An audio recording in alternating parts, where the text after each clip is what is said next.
ராஜ்யசபா தேர்தலுக்கான பிரவீன் சக்கரவர்த்தி வேட்புமனு ஏற்கப்பட்டிருக்கிறது. மேலும் தகவலை செய்தியாளர் மணிகண்டன் வழங்க கேட்கலாம். மணிகண்டன், வணக்கம். முழு விவரங்கள்.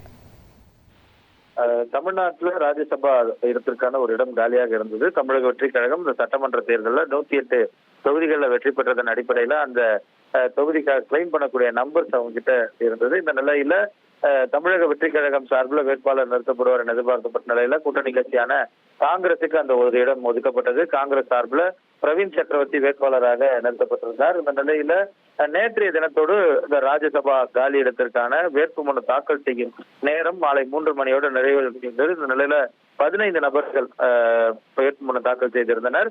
அரசியல் கட்சியின் சார்பில், அதாவது அங்கீகரிக்கப்பட்ட அரசியல் கட்சியின் சார்பில் தமிழக வெற்றி கழகத்தின் கூட்டணி கட்சியான காங்கிரஸ் கட்சியின் சார்பில் பிரவீன் சக்கரவர்த்தி வேட்புமனு தாக்கல் செய்திருந்தார். வேட்புமனு மீதான பரிசீலனை இன்று காலை 11 மணிக்கு தொடங்கியிருந்த நிலையில பிரவீன் சக்கரவர்த்தியுடைய வேட்புமனு ஏற்கப்பட்டிருக்கிறது. இதன் மூலமாக போட்டியின்றி தேர்வாகிறார் பிரவீன் சக்கரவர்த்தி என்பது உறுதியாகி இருக்கிறது.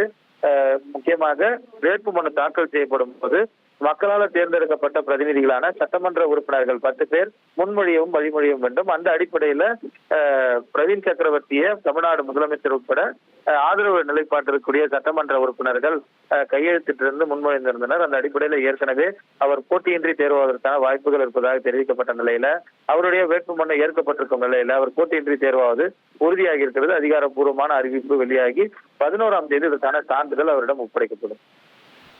தகவல்களுக்கு நன்றி மணிகண்டன். இனி செல்லும் இடமெல்லாம் செய்தி. தந்தை டிவியின் வாட்ஸ்அப் சேனலை ஃபாலோ பண்ணினா செல்ல இருக்கும் இடமெல்லாம் செய்தி.